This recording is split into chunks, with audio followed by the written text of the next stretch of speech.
hear me? Wow.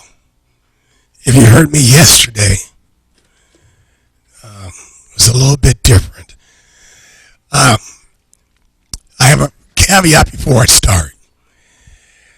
I work with many cities and counties around the state of Idaho, and a few right at this moment. The caveat is that this is my opinion, and that's what it is. So we're going to start.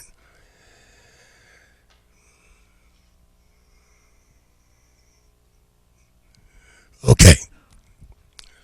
In 1975, the state of Idaho passed the Local Land Use Planning Act. In that act, the purpose of the act, as you can see right there, comprehensive planning is not new to the state. In 1975, when this law was passed, we had some cities, mostly large cities, because it's required by the state that every city and county has a comprehensive plan. There's no penalties if you don't have one. They generally don't tell you how to develop it, but it provides the guidelines within the state legislation. So there's 17 elements in the comprehensive plan, and we'll talk about that later. When I develop comprehensive plans, and I'm talking to our team, the elements are identified. You can take those elements, which turn into chapters, but the elements can be combined if you want to, or they can be separated. The comprehensive plan basically says to protect property rights, to ensure public facilities and services, economic development. Oops.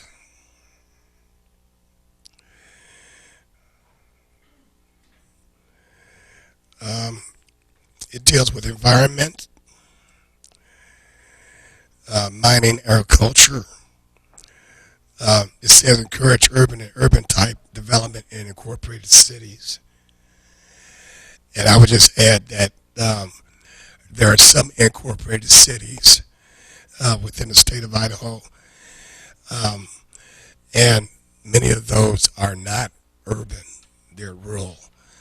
And so when you develop a plan, it looks just a little bit different. Okay, so population, physical characteristics, natural hazards and disasters, fish and wildlife, water and air pollution, and school districts. And the latest one deals with public airports. The legislature has added, I believe, 4 new elements.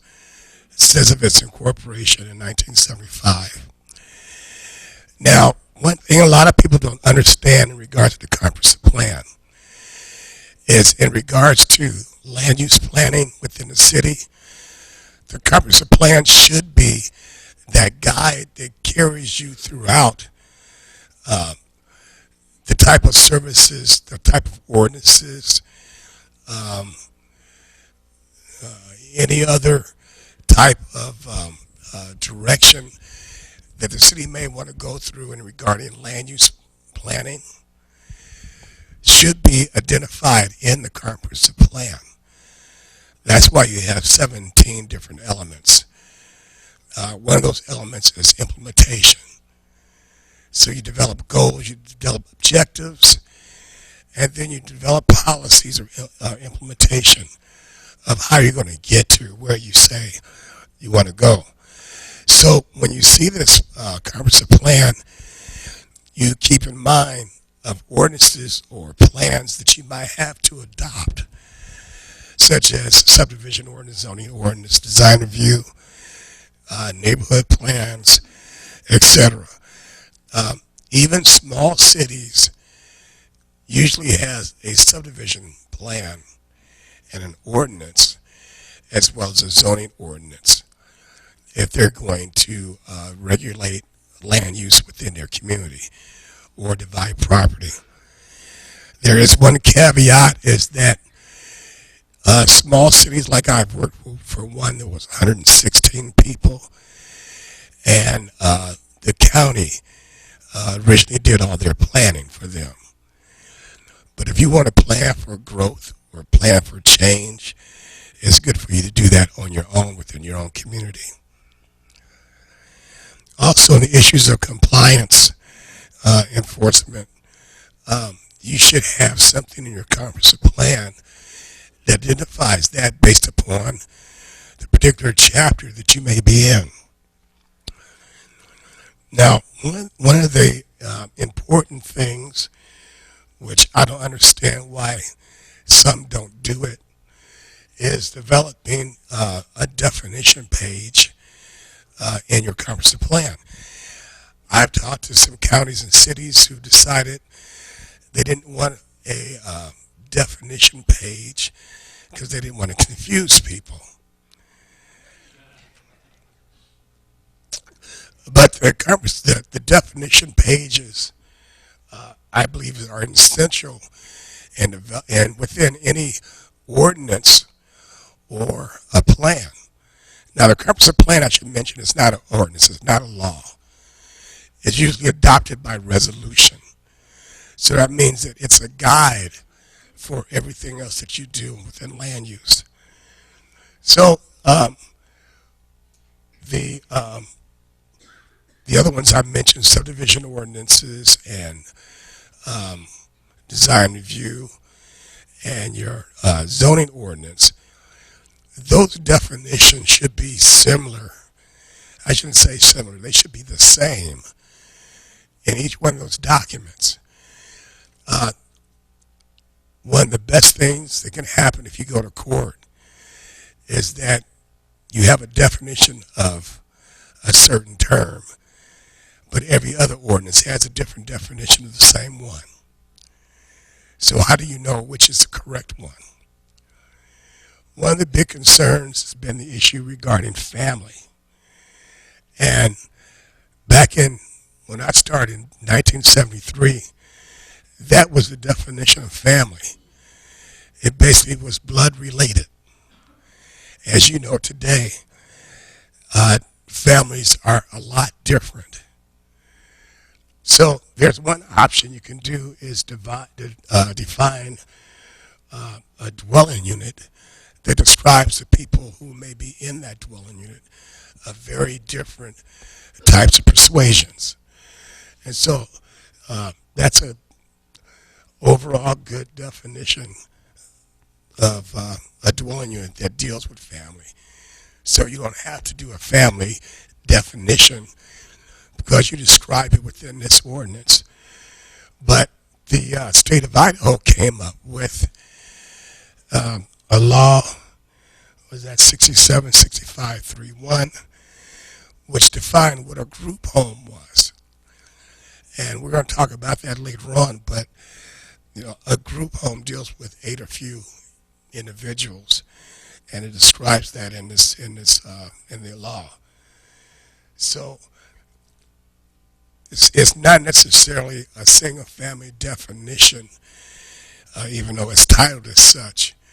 It's really describing what a group home is. And under the new statutes, a group home could go into any residential area. So you don't necessarily have to have what we used to have as a special use permit or a conditional use permit, which has certain guidelines, but at the end of the day, if you are approved, you would have certain type of conditions that you have to follow for that improvement. And this has resulted really,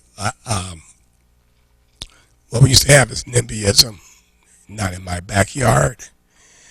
And some of the things that people said during public hearings regarding different types of group homes was crazy, in my opinion. So the bottom line is that as you're developing Your definitions, you should seek legal advice to guide you on that. In regards to group homes, review case law in reference to group homes, and also seek legal advice. Jennifer's going to talk about this a little bit, but I want to define what a variance is.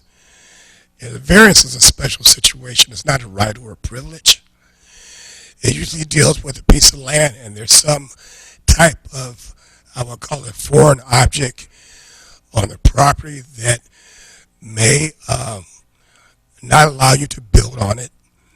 And usually we talk about easements or water or a giant rock that may be on the property, but it has to be a special characteristic of that site. And there's 7 pieces of criteria that the hearing examiner or the Planning and Zoning Commission has to relate to approving your variance. And when Jennifer speaks about this, she was going to talk about the exception. Now here are the 17 elements of a comprehensive plan. The ones that are in red we're going to talk about today. But I want to bring up very quickly the ones that have asterisks next to them. School facilities and transportation. Very important because schools and cities used to not talk together about planning. And they would build schools in locations where sewer and water may not be available. Property rights.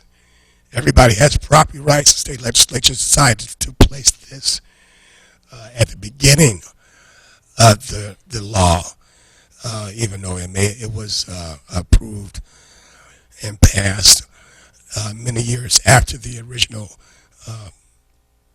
land use ordinance or land use plan was required. Agriculture is one they adopted, I think, 2 years ago. Same thing with national interest in electrical transmissions. And last year they approved public airports as an element for the comprehensive plan. So the ones that I wanted to talk about in particular, and how it relates to fair housing, deals with school facilities and transportation.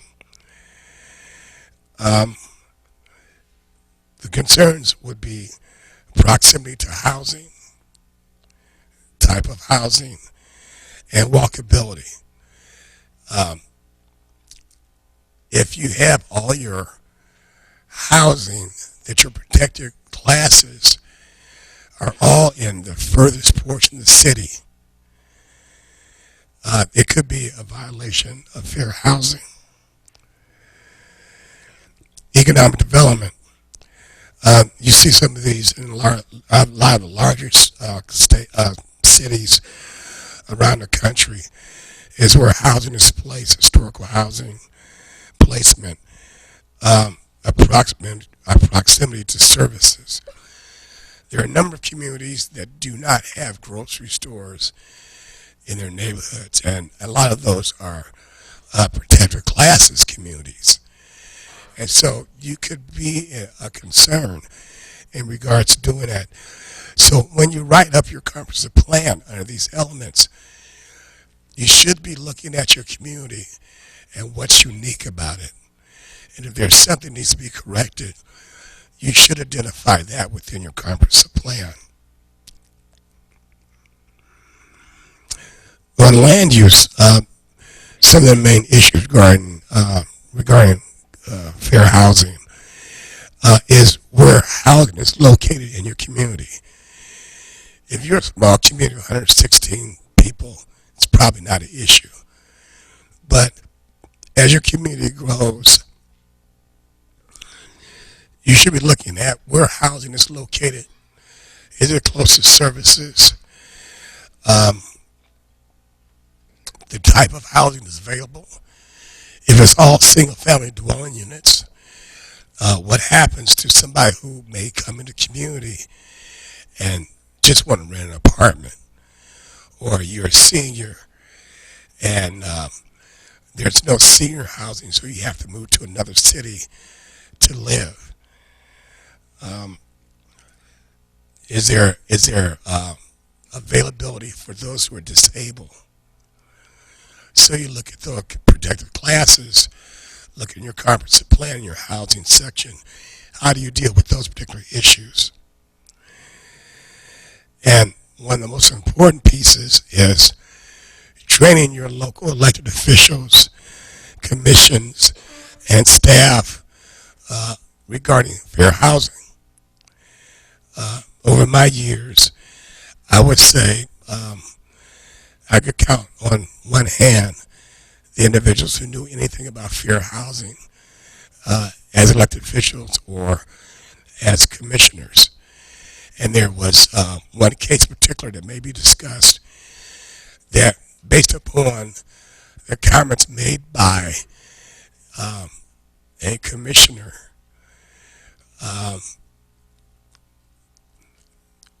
that they were hit with a lawsuit that cost between $5 and $6 million.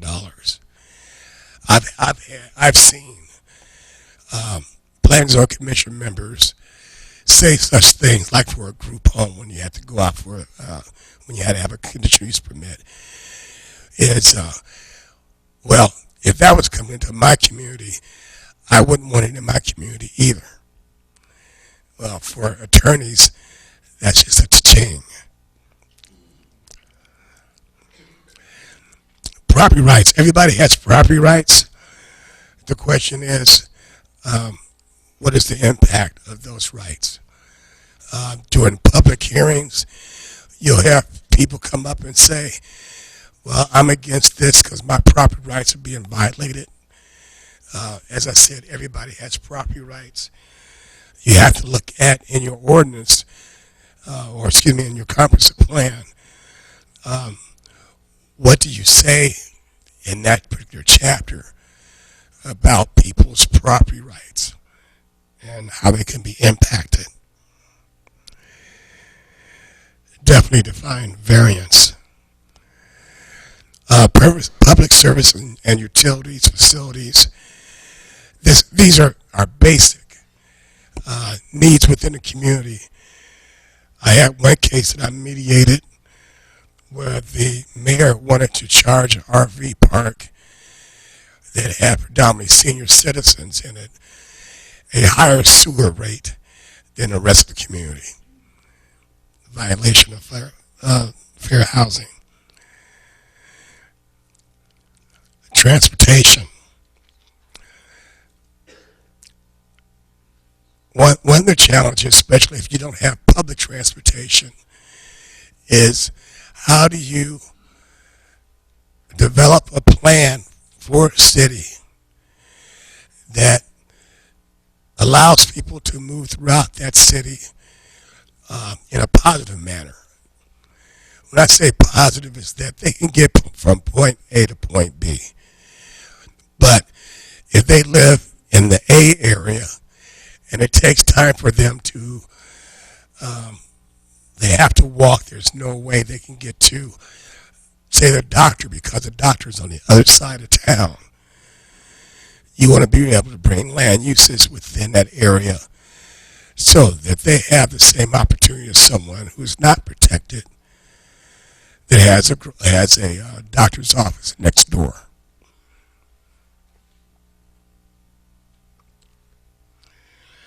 Park and recreation. I think the simplest piece that I can talk about here is that making parks accessible to your community.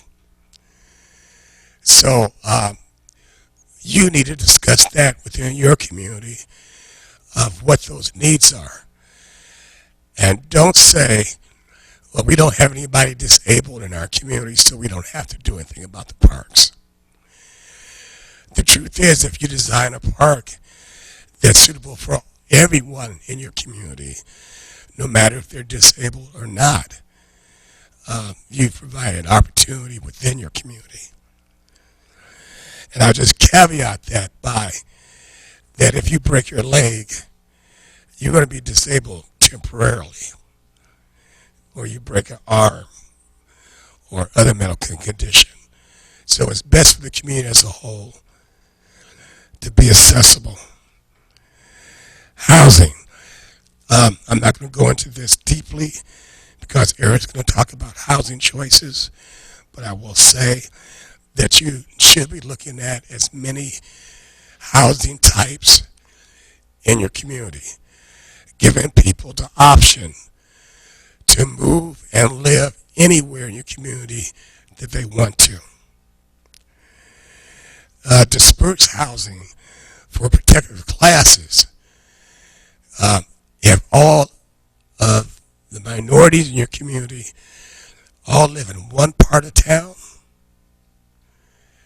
you could be having a problem. Also, you should have some policies in your ordinance or your comprehensive plan that talks about fair housing and the support thereof.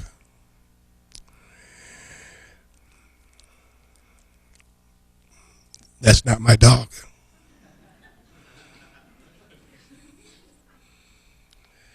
So, in closing, is that as you develop your comprehensive plan, the words are easy, but the task can be hard.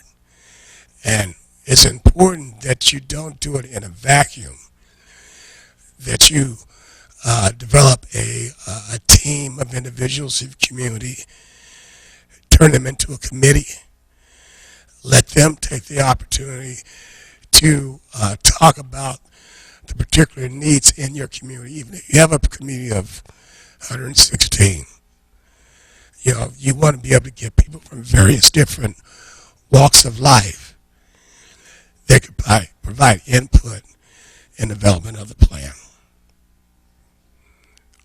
Thank you.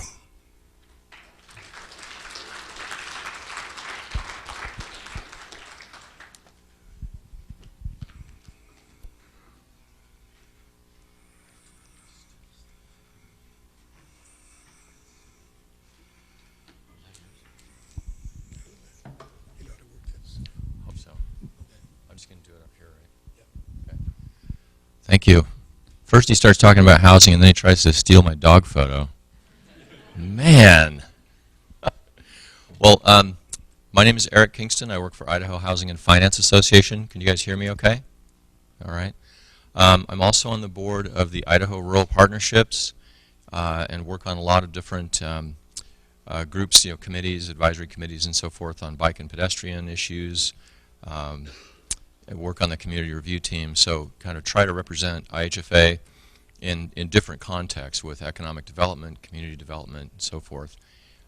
So one of the things I've done over time is taught a class at the Northwest Community Development Institute called Housing as a Second Language, because for a lot of folks that deal in those other sort of areas outside of housing, it kind of feels that way sometimes. So that I'm going to take some of what I include in that class. So my understanding is we prominently got or primarily have local government representation here. Everybody here, let me raise your hand if you're local government. Oh, so not really. So housing providers. Okay, so that helps me out a lot. So for you housing providers, some of this is going to be stuff you know already. That is Scooter. And all I can say is he's a really good trail dog. That's all I'm saying. It was really cold this morning too. I don't know, up on the trail my hands took a while to thaw out. So housing choice, Jerome kind of referenced this a little bit. Some people are new to that term, housing choice, and it really just means that the people have a right to live where they choose and where they can afford. And from a land use planning or P&Z perspective or local government perspective, the important thing is to make sure that you've got, you distribute housing types and costs throughout your city, throughout your county, throughout your region. This gives people the greatest degree of housing choice. And where you live really determines your access to a lot of essential services, and that's kind of a fundamental thing you'll hear, about fair housing law, is the location of your housing affects how you can get to work, how you can get medical care, legal assistance, public safety kinds of things, access to libraries, cultural amenities, recreation, etc. So that's kind of the basis of that housing choice conversation. Let me go to the next one. So housing terms and types. This is pretty simple. The different types of housing, are going to be determined by a few things, by the independence of the tenant. If somebody needs assisted living or some more aggressive care, they're going to be in one kind of housing. If you're independent, you're going to have a lot more options of where you can live. A lot of times it's based on income. So, I run the housing hotline for Idaho Housing Finance, and I get calls from people who are in a domestic violence situation. They're homeless. They're on the streets. They're about to be on the streets. They're about to be evicted. So there's a lot of need out there for a range of different housing types, from shelter options to really low-cost housing options, and market rate. And you can kind of see down below there, this is a percentage of area median income is what's represented in that bottom line. So workforce housing is kind of in that 100% plus or minus, of market rate, and then affordable is a very kind of specific term used by HUD and a lot of housing folks. Just anybody between 30 and 80% of AMI. Different types. I won't go through all of these, but basically, depending on who's living in a structure, you want to build it a certain way, or design it a certain way, or locate it in a certain place. I've got chickens, so they need a specific type of housing, right? We've got lots and lots of housing out there throughout the state, but the rental vacancy rate right now varies significantly. In the Treasure Valley area, I've been seeing rental vacancy rates in the hovering around 2% in a lot of areas. We just did a community review in the Lost Rivers, which is Arco and Mackey. Mackey had a 3% rental vacancy rate. Arco had a 35% rental vacancy rate. So big differences. A lot of factors contribute to that, but the reality is one place has a seeming shortage, another place they can't give it away, and possibly because a lot of it has its age. It's older housing stock. It's in disrepair. There's a lot of issues there, and it has to do with also the economy. Local economy has kind of dropped from where it was at the peak of INL, and those are factors. So one of the things that I've talked with P&Z folks and building officials over the years about is minimum lot sizes and minimum square footage requirements in your community, in your ordinances. Some people, if they're sort of under 30, and I ask them where those numbers come from, they kind of scratch their heads and say, I don't know. If they're my age or older, they'll say, oh, we put those in there to keep the trailer parks out. Okay, I hear that. And so my response to them is, you might want to rethink that, because as you can see, some of these other ones, the tiny house, the cottage homes, manufactured homes are not the same as they were 30 years ago. There's some pretty upscale, modular, homes that are factory built as opposed to site built, that's a housing type that's selected by a lot of folks that may just want to downsize because they're retired. They may be younger folks that aren't really at a point where they can, be saddled with a giant mortgage, so they may be attracted to something like a tiny house. And you guys are all familiar with the tiny house thing, right? Anybody not know why people build tiny houses on trailers? Everybody knows that. Okay, one person. Thank you for being courageous there. The reason people build tiny houses on trailers is because then they're not subject to local building codes. And because the local building codes would preclude them from building something that small in the city. And so what they do then is they put these things on a trailer. They build them on a flatbed trailer. All they need to get is a DOT inspection to make sure that the trailer is roadworthy and can travel the highway. And then they're good to go. So it's considered an RV, essentially, in a lot of ways. So that means they can, site it somewhere in a neighbor's backyard, or, buy a piece of land and put it there. There are places where folks are building tiny homes and sort of co-locating them, in like a little neighborhood sort of feel. There's a lot of different ways to approach that. We have, one of the most famous tiny housers, in the country or even internationally lives in Boise, and she and I were on a panel discussion for the APA, American Planning Association, a few years ago.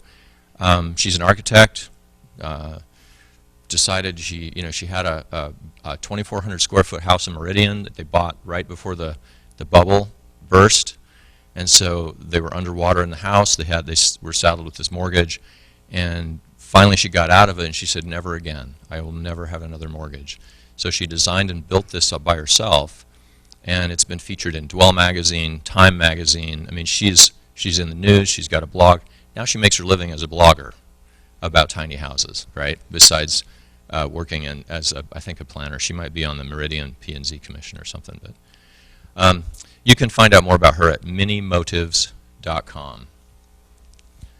So anyway, the tiny house thing is kind of interesting. A lot of young entrepreneurs are attracted to it.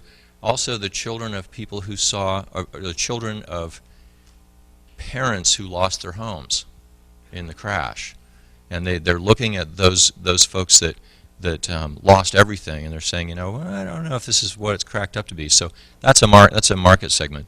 I think communities that are sort of creative about that minimum lot size and minimum square footage requirement, and are open to some new ways of looking at housing types, are going to probably win some of those folks over. Okay, so I don't know that I really need to go into them much. You guys all lived through this, but the bottom line is, as we saw values crash, there were a lot of institutional investors that came in and just bought up huge tranches of the market, and they have these portfolios of distressed assets. They purchased some of them at 30 cents on the dollar, 40 cents on the dollar, and in some cases they're just hanging on to them, waiting until the market comes up enough for them to kind of leak a few of these out, at a time, so they don't affect the market price. So that's kind of what we're seeing. I think is we've got a lot of housing that's maybe not on the market right now, so maybe it's not being counted. I don't know. But the reality is, when you've got vacancy rates so low, that tends to drive prices up. Landlords can be a little more selective about tenants, and so they are, and that's a problem for tenants and folks that I talk to on the hotline. Waiting lists, obviously, for Section 8 are really high, 5 years, and in some cases closed waiting lists, and that's nothing compared to California and New York. Those places are crazy. So basically kind of the same things I've been talking about here. So what I've been told is a normal healthy vacancy rate is around 5-7%. What do you guys think? Is that about right? Okay, you guys know. So I remember it being as high as 15% in the Treasure Valley over the last 15-20 years. Current rate, as of a couple months ago when I put this slide together, was between 1.9 and 3.3%. And then at the bottom you can see some trends for the state. Starting in 2004 at 9.8%, and then 2012 7.1%. So a little bit of change over time, and you can kind of see where the crash was there. 2006, 2007. Okay, so housing affordability is relative. Again, you guys, the housing people here know this stuff, right? But for folks in local government, you don't want to pay more than 30% of your household income towards your housing costs, whether it's a rent or mortgage. And I've got a handout, and I actually just uploaded it to the website next to my presentation here, this presentation. And it's a a little cheat sheet that I hand out to local government officials and folks when we do the community reviews, or I do trainings out in the rural parts of the state. And one side is just kind of some considerations and some terminology. I'm on a mission to eliminate the phrase affordable housing. Okay? When I talk to elected officials and policymakers around the state, especially in rural communities, I try to impress on them that what you want is a mix of housing types and prices that reflect the people who live in your community, that are going to be compatible and are going to be accessible to those people who live in your community, so that that's kind of what I try to phrase it as. And I've got a few other kind of little thoughts there. The idea of housing and transportation, the Housing Transportation Index. If you combine housing costs at 30% of household income with transportation costs, which are kind of estimated, ideally to be 15% or less, you get 45% for housing and transportation. Now, I think housing costs, that HUD calculation includes utilities to an extent, correct? In normal cases, yes. I just want you to know that as I've answered this hotline, I answer the same phone every day, and from 1998 to now, I routinely hear from people in the wintertime who are paying more for utilities than they do on rent. And there are pockets of the state where this is especially true. Silver Valley. My guess is the folks in Arco, some of these older houses. It depends on when the housing stock was constructed primarily, what energy cost at that point, is going to determine, how well insulated they are and how much care went into, materials and construction for that.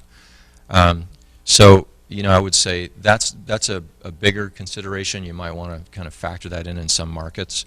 And when I talk to folks, I try to impress on them that, having a mix of housing prices and types, your housing stock should be considered as part of your essential infrastructure in your community. It's if you've got them priced right, and it's a range of pricing, they can represent a perpetual wage subsidy for your local employers. In practical terms. Obviously, if you're trying to recruit or retain an employer, an important business, one of the things they're going to look at is, can people who work for me live close to the workplace? Am I going to be dependent on a labor force that has to commute an hour or more each way? And does that affect reliability? They're looking at things like that. And are my employees going to be stressed out financially all the time because they can't afford local housing? This is a particular issue in places like the Wood River Valley. They've had this kind of perennial struggle with that. I have as part of my presentation for CDI, I have a little short video clip that I took standing on the corner in downtown Haley at 5 o'clock, and you can see this bumper-to-bumper traffic, at the stoplight, and every third vehicle is a trade vehicle, and they're all heading south at 5 o'clock. Because none of them can afford to live in the Wood River Valley. They all live in Gooding, Shoshone, Twin, parts south, and that has an impact on your transportation infrastructure, your air quality, your public safety. All of these things are impacted if you don't have housing that's within reach of the people who live in your community. And it's got to be located, at a reasonable distance from your work centers. So let's see. Okay, and I've put a link to the Housing Transportation Affordability Index down there at the bottom. And this is there's not a lot of statewide coverage. It covers the southern part of Idaho, so the Idaho Falls, Pocatello, that area. And then the Treasure Valley is pretty well represented, from Boise over to the Oregon border. Coeur d'Alene, I think, has some representation too, yeah. And then HUD has a similar index that is, I think, more, based on sort of estimates. There's a different basis for the calculation, I think, but that one is statewide. All right, I think we've kind of talked a little bit about this. One of the things that Zoe and some other folks have been working on over the last year is something called a barriers, let's see, what is it? An analysis of impediments to refugee housing. So obviously, a lot of the things that are barriers to refugees are barriers to non-refugees or everybody. Just it's income, it's kind of an income-driven issue. So the lack of affordable housing in the market, again, supply and demand drives up prices. Lack of affordable housing stock means if you've got a Section 8 voucher, you may not be able to use it if the market is too tight. Or if the landlords are being real picky about, tenants. So that's an issue. And then in some cases there is discrimination. So that's all of those things are things to look at. Let's see, lack of funding. We've seen our funds from HUD that we can use for housing construction go from what, 12 million, a few years ago, decade ago, to about 3 something. So when you look at that as an entire state, as our whole jurisdiction, that's a big drop. And so you're trying to do a lot with a lot less, and there's just more demand than there is supply there. So we talked a little bit about this. Again, with refugees particularly, you've got cultural and language barriers in some cases, and so those are all factors. Again, what determines your final cost of housing? You've got a lot of different things. Land cost, used to be a certain percentage of your total cost. I think it shifted a little bit over time. Land prices fluctuate, but all these other things kind of go into it. Some communities have sort of embraced the ADU, or the accessory dwelling unit. Some people call them the in-law apartment, in the backyard, and that's a real simple way to achieve a little bit more density without doing a lot of construction. It may be a little simpler than permitting a new piece of new construction. So infill development, the biggest, I think, tool available to local governments is really just streamlining your process to create incentives for the kind of housing you want. That mix of affordability that you want. So if somebody comes in and says, I'm going to build X number of units that are affordable to this income level that is part of your need, and some of them are going to be accessible, and blah blah blah, and it's just the ideal thing. Well, you might have a good reason to say, okay, we're going to streamline that permitting process and cut the time in half, or whatever you can do to make that a little easier. It's no cost to you, and as long as you can do it within your your local laws, then great. So you can also waive some fees and things like that. That's always a little trickier. Let's see. Again, design is one. Factory versus site-built homes. And by the way, I'm also on a mission to get rid of the term stick-built, because stick-built means you're using dimensional lumber to create a structure, and a stick-built home can be made in a factory or on site. Okay, that's a pro tip. All right. So again, in the final analysis, you want to ask yourself, do the current building codes and zoning laws, do our minimum square footage and lot size requirements, do they still make sense today? Are they still, a net gain for this community? Are they attracting, a diverse group of people to come and live and work in this community, or are we unintentionally excluding, folks that might be the next great entrepreneur, or lone eagles that can work anywhere and just don't want to take up a lot of space and use a lot of resources. So just kind of review those periodically, make sure they still make sense, and look at what other communities are doing in that respect. Do some research on that whole tiny house thing. And there's a variety of tiny houses too. Not all of them are on a trailer. If they're allowed, people will build them on a foundation. And some people say, well, 100 square feet's a little too small for me. So maybe I want something that's 450. Maybe I want something that's 600. You probably have examples of 600 square foot homes, in your communities already. And a lot of people are gravitating towards that, sort of scaling down for different reasons. So a couple resources here. I don't know if we have time to look at any of these. Okay, why don't we do that? So you've got your Fair Housing Forum pocket folders, and in terms of, for the cities, and I guess even for the housing providers, if you choose, we do have, housingidaho.com. How many of the housing providers here are listing properties on housingidaho.com? Okay, who's not listing their properties on housingidaho.com? Okay, it's free, it's easy, it helped me lose 30 pounds, it saved my marriage, and what else can I say? It's a very responsive group that manages this for us. One of the things, as we interviewed landlords and property managers, they said, well, I already list on Craigslist, so why would I want to do a duplicate entry? So they said, oh, okay. You do one entry in housingidaho.com, you click a button that says post to Craigslist, and it formats everything for Craigslist and puts it out there. Okay? The advantage here is that you've got a bilingual call center staff, you've got an ADA compliant website. If you're listing properties on that and somebody comes along and says, hey, what are you doing for your affirmative marketing?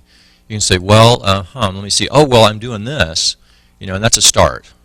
It's one little thing, but you have to do a lot of those little things to be compliant. So I would highly encourage you to take a look at it. Really nice folks to work with. And, I just want to also give a shout out to Jennifer, because without her amazing whip cracking ability, this presentation would not happen. It would not have happened. She basically wrangled Jerome and me, and boy, we love her.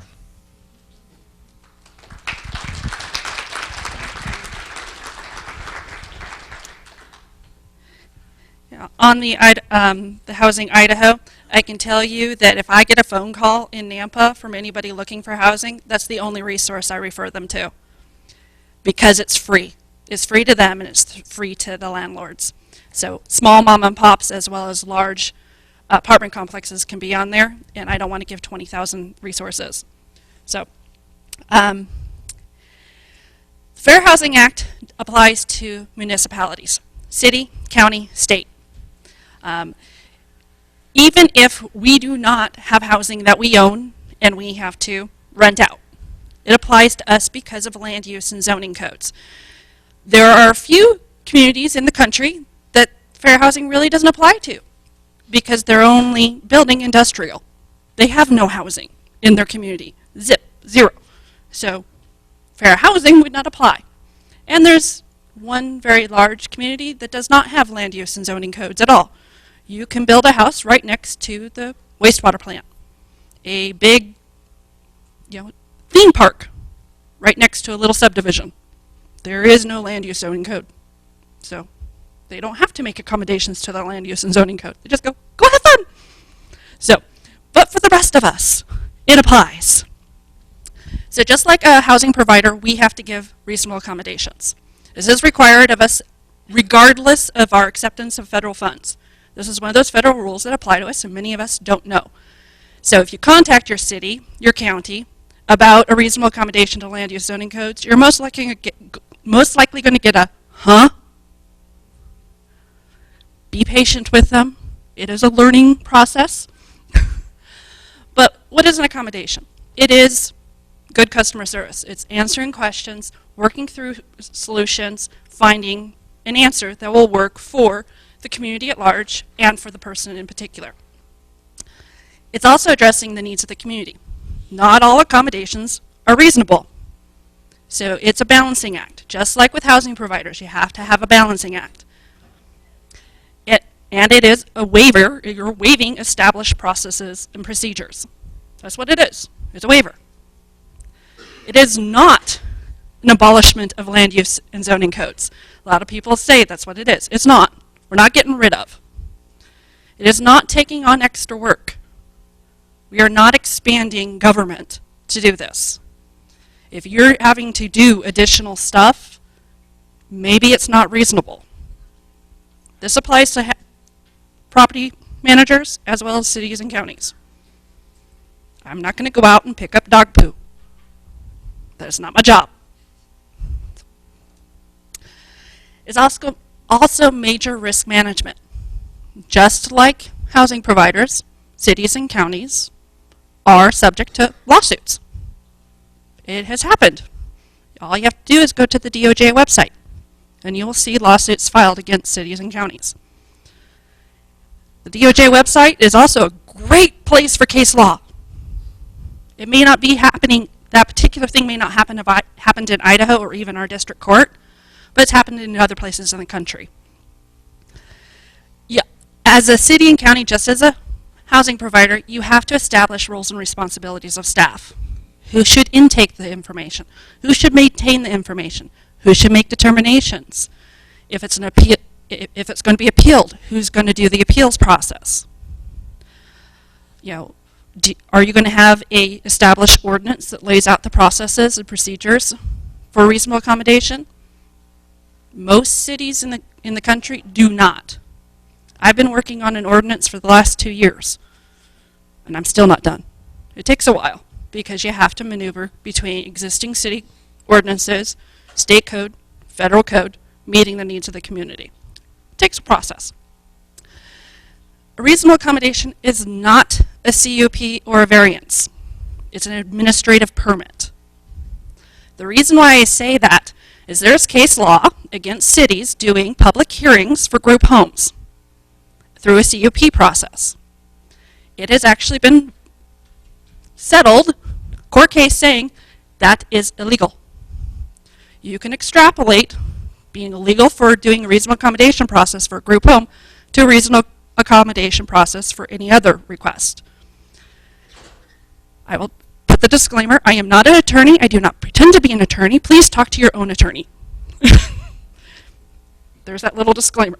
If they say you must use that process, you can say I said this, but they get paid the big bucks, they're the ones that got to defend it, not me. The appeals process, how do you want to do it? Can you go into executive session during a city council meeting?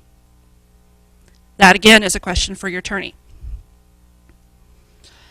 Tracking and reporting. What information do you want to keep in your files? What information do you want to redact? What information do you want to hand back and say, no thank you, I do not need that? Be surprised how many times I get the entire disability report from their doctor.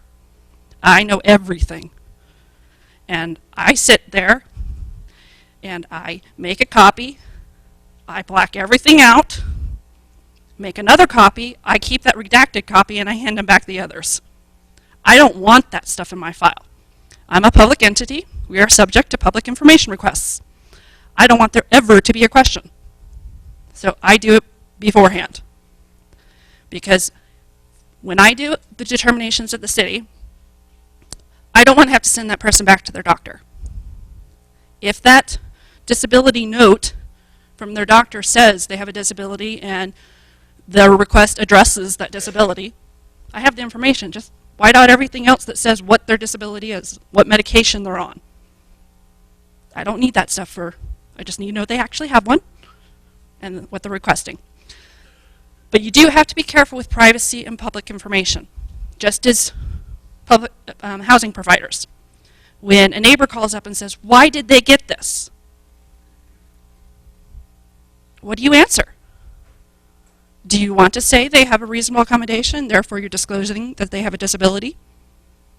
Probably not. You probably want to say the city, county, us as a provider, comply with federal and state laws. We are complying with federal and state laws by allowing them to keep, maintain, do this.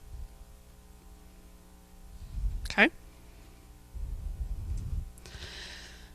We also have to follow the same process as you housing providers. We have the 3 elements of a reasonable accommodation request. It has to be necessary, provides equal opportunity for the person to enjoy their housing, and it has to be reasonable. Requests can be specific or vague, written or verbal, formal or informal. You have to be very careful of the language. People don't know they're asking for a reasonable accommodation. They most of the time don't know that terminology. It's like, I need this or I will die. Be surprised how many times I hear that one. I'm on disability. I'm on Social Security. I will have to move if this is not allowed. I can't live here without this. Those are all trigger phrases to make you go, wait a minute, let's ask some more information. Because I will have to move if this is not allowed. Maybe have to do with something else that has nothing to do with a disability. But it's start the conversation. Verification of need. This is that necessary part. Is the disability obvious or not? Most requests come over the phone for us at the cities and counties. We don't see the person, so we can't tell if it's obvious. We may actually not ever see them in person. So verification from a third party is really important for us. If we can get out and see, fabulous. But a lot of times we're tied to our desks. So having that verifiable third party becomes even more important to us at cities and counties. And you as housing providers, when you get a request from someone that is asking for you to do a reasonable accommodation that's actually a violation of city code, this involves you in the process. Because you as a provider, in connection with that tenant, are asking for a reasonable accommodation of a city process or code. So this, you as providers need to know this process as well. What do we have to go through?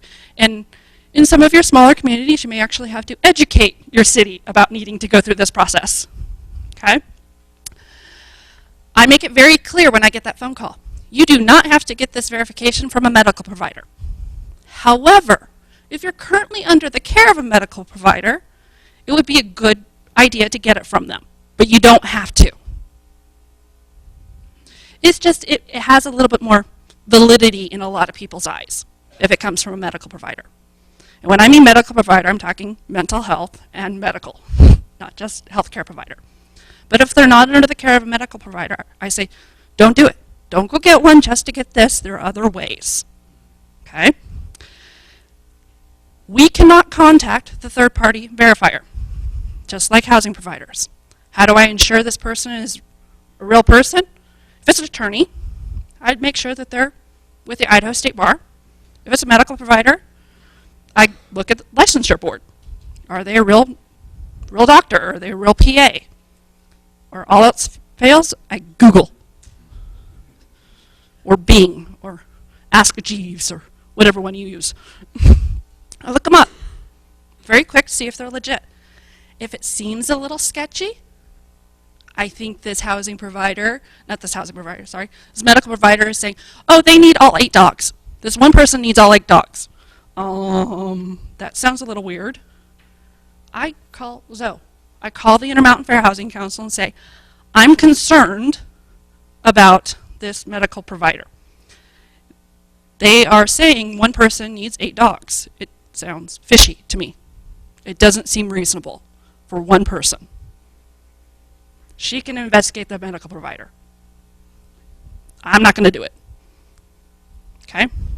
So use them. They are your friend too, not just your enemy. They're a frenemy.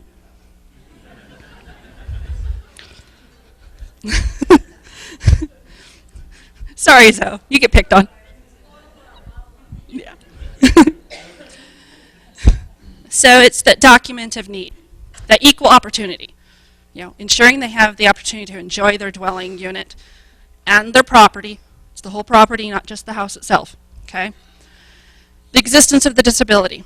If they come into my office and they are in a wheelchair and they're asking for a reasonable accommodation for a ramp, if I actually see them, it's obvious. I'm not going to have them get the third party. I will document it. But most of the time I don't see them until after we've gotten the verification of need. But document it in the file or obtain that third party verification. That nexus. It's not my determination. It's not yours as housing providers to make that determination of a nexus connection. That is that third party saying that there is a relationship between what they're requesting and what their disability is. What they're requesting addresses the disability. I created a form based upon the one that the housing providers have from the Intermountain Fair Housing Council. I took it from their website. I copied it and modified it just a little bit And I send a letter out to the person when I get the phone call, and I tell them, you can have your third-party verifier use this form, but it's not mandatory. But everything that we request on this is what we need to know. So they use it most of the time. But we do get some needs of the verification of need that are 3 years old. And I ask the question, are you still under the care of this provider, this medical provider? Because that's usually what they are from. I do ask that. Because if they're not under the care of that provider still, then how can it potentially be still a disability that this addresses that disability? I ask the question. There's nothing wrong with asking them a question as long as you're not asking them what is their disability. Don't ever ask that. That's a big no-no. You've heard that many times from Zoe. But have a conversation. And if they say yes, I go, fabulous, thank you. I'm good. Okay, this is where it gets a little different for us than it does for you housing providers. Is it reasonable? Does it undermine the land use and zoning code? If they're asking for a donkey, okay, do you allow donkeys in your city at all, in any zoning that has to do with residential? Agriculture usually has a farmhouse, therefore it has housing on it. Do you allow it? Yes or no? Does it alter the nature of the community or neighborhood? Are we talking about a subdivision that's a 0.15 acre, or are we talking about a subdivision that has 5-acre lots? Would a 5-acre lot be able to have a donkey on it and be well cared for? Would a 0.15 acre lot be able to have a donkey on it and be well cared for? Especially with some of these mega large houses that don't have any land. That's when you have to go visit the property. Is there enough land to accommodate a donkey or a horse? Does it create an undue financial or administrative burden? It's a substantial amount of funds. Not it's going to cost us $10,000 as a city. It's all relative to your actual budget as a city. We had a request to allow for on-street parking because they wanted to take away their on-site parking. The on-street parking cannot be accommodated on this current road. We would actually have to expand that road. It would cost billions of dollars for them to do on-street parking. That's an undue financial burden. So we worked out something else. Does it create an ongoing need for oversight? Do we as the city have to constantly go out and monitor or do something? It's not something we normally do. Or is this oversight something we always do? If it's something we always do, then it's not a change in our administration. Does it create an administrative burden in the future? If so, how and when would it be an administrative burden? For example, as a city, we have non-commercial kennel license for people that want to have more than the allowable dogs. At what point does it become an administrative burden for them to have all those animals, those extra animals? What is it required with a kennel license? Does a kennel, for some cities, it says after 3 true violations, not complaints, true violations, a CUP would be revoked. Sounds like we have a process already identified, so why not? So, we have to give a notice of determination, just like you do. So, written letter. You can give them a call too and let them know, but a written letter highlighting the facts of the case, that we have received the verification of need, or that we've identified as an obvious connection, whether or not it's reasonable and not, and how does it meet each of those reasonableness of altering the land use, changing the nature of the community and neighborhood, and the financial or administrative burden, and identify what will trigger a revocation of that administrative permit, such as with an animal, 3 true violations. Not complaints, violations, there is a difference. And telling that. Or if they're asking to put a ramp that will go into the right-of-way, At what time would it be a burden and they have to remove it? We're going to expand the road, and the road's going to go right over that ramp. You're going to have to move it at that time. Notify the appropriate staff. Planning and zoning, of course. I'm not in planning and zoning, but I do the determinations for them because I understand fair housing more than they do. Does it involve building? Does it involve public works? Does it involve parks? Who does it involve that needs to know about it? And tracking and filing for retention. The request and the documentation of verification of need stays with me. The permit stays with planning and zoning. We don't mix the two just because of that potential privacy issue. Questions for any three of us? Yazo? I can repeat. So let's say you had that question, they came up to you, and it was a 3-year-old proof of need. Can you give some role-playing best practice tips for how you respond to that when they say, no, I'm not still under the care of that person? So the question is, if someone comes up and it's a 3-year-old, 5-year-old, 10-year-old verification of need, and they say, I am not under their care anymore, what should we ask? Are you under the care of someone else that is providing that same service? Is the situation still the same? Not is the disability still the same, is the situation still the same? Okay, you don't want to ask about the disability, that's a no-no. If that provider that they originally had is still in practice,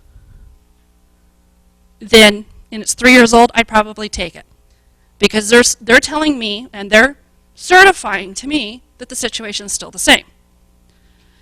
If that provider is not in practice, if it seems a little sketchy, I can ask them, are you going to see them anytime soon that you could get them to fill, the new provider to fill something out? If the answer is no, well, maybe we'll let you go with what you're requesting for now. We'll give you a conditional approval and wait until it happens. So the key is you're giving them the conditional approval. You're not denying them that. If you say, well, let's wait, you can't have it until we decide. So get rid of that third dog. No, don't do that. Okay? It could be, is there anybody else that is knowledgeable about your disability in your request that could fill this out? It's asking questions to see, does this seem fishy? Does it upset my stomach? Does it pass the sniff test? It's that process. I haven't had one yet that has felt so fishy that I've had to say, I need you to get one. After having that conversation, you'd be surprised what they tell you. You know everything about their childhood, their spouses, their children, all the woes in their life, their marriage, the happy points in their life. You've heard it all. So you kind of get an idea. It's like, okay, we have enough information. Between this little snippet here, this little snippet here, this little snippet here, I have enough information. And I go out to the site, I go out to the property. See how they function. Actually, now I'm doing a visual inspection. I'm doing a visual contact, not just talking on the phone or through mail. So I just continue that conversation process. But don't deny them, don't prevent them from doing what they're requesting. If you're preventing them, you've made your determination. So it's continuing with the conversation. Oh, variance. A CUP and a variance follow a very similar process. They go in, they fill out a form, they pay a fee. It's a public hearing process. It notifies neighbors. That's where you get into the problem. That's why I say don't do it. Attorneys will say, we caution you to take it under consideration if this is the best thing to do, and speak to your own private attorney to get a determination. I say don't. You're getting in trouble. You're setting up a discriminatory environment for this person. This person now has to go before City Council or Planning and Zoning Commission and describe why there's a hardship. The hardship is their disability. They're disclosing their disability. They're telling what their disability is. Also, from the city perspective, on risk management and case law stuff, it's recorded. I don't want to be one of those communities that those that have not gone through training say something that is a direct violation of fair housing. Not just an indirect, might be interpreted. They say it just point blank. And now it's on record. So I caution you. So, and all these conversations that I have with people are closed door, private. I don't open it to anybody else. My letters do not say what the disability is. It says they have a disability, and we have the documentation that verifies that disability and the connection to the housing.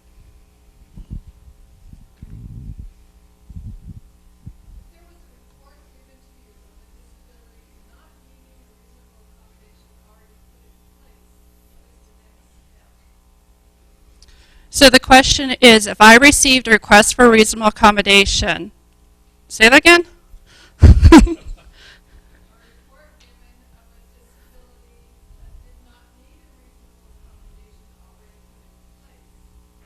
So if I received a report of a disability where a reasonable accommodation was already put in place, what is the next step?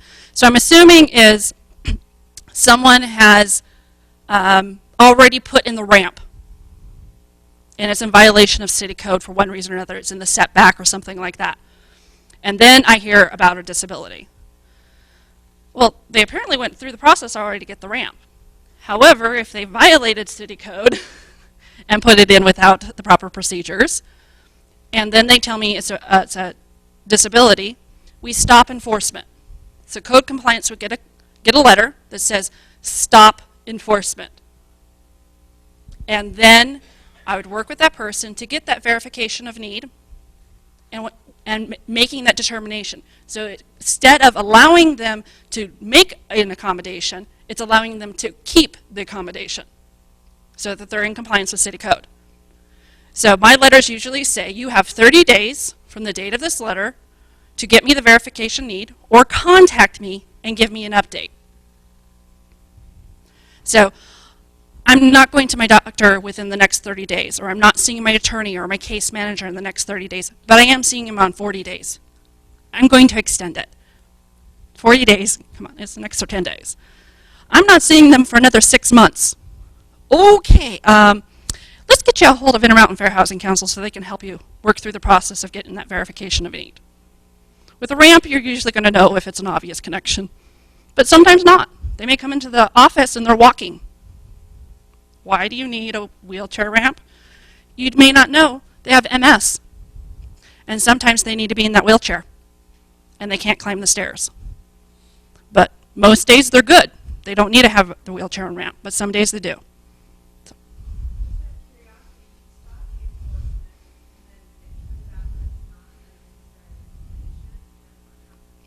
So the question is, if we've stopped the enforcement, we go through the process, and we determine that the accommodation is not reasonable, and therefore they are in violation. Follow city processes to have them remove the ramp or remove whatever the accommodation is.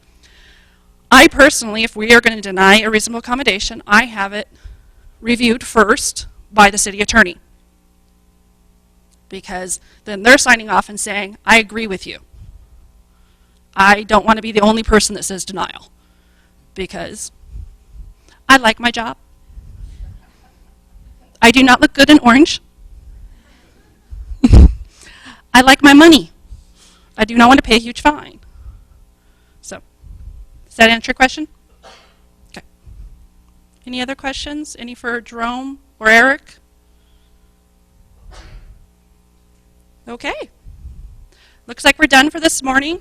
You go. Oh, Erik would like to review the links, the resource links. Which? Wait. Oh, Jennifer, you're so good. I just wanted to draw your attention to the, you know about housingidaho.com.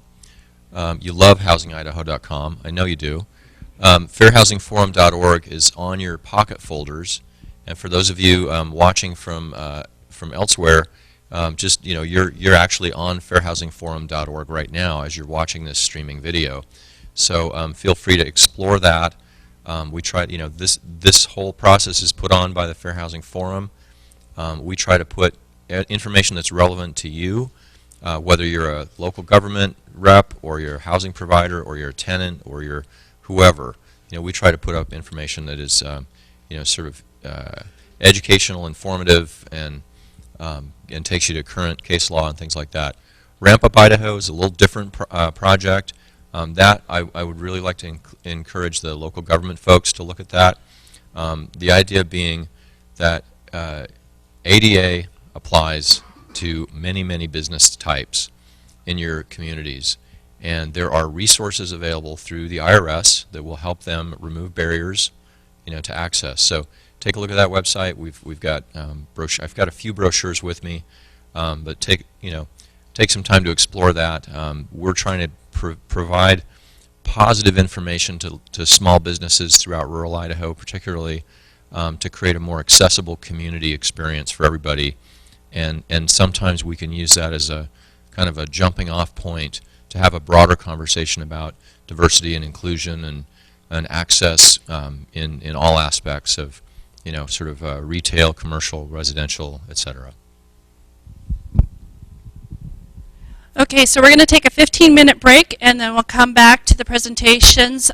Christina Miller will be conference called in, so she will not be here in body, but she will be here in voice. So 15 minutes, people. Thank you.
Welcome to AT&T's telecom.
everybody could find their seats, please.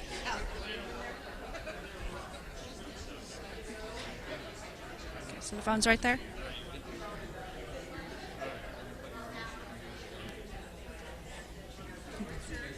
So does this need to stay down here? Yeah, so just stay right here when you talk so that she can hear you on there and they'll hear you on there too. So you got to be both. So I've got to sit down here. Okay. No, not that. Like, once, just come back.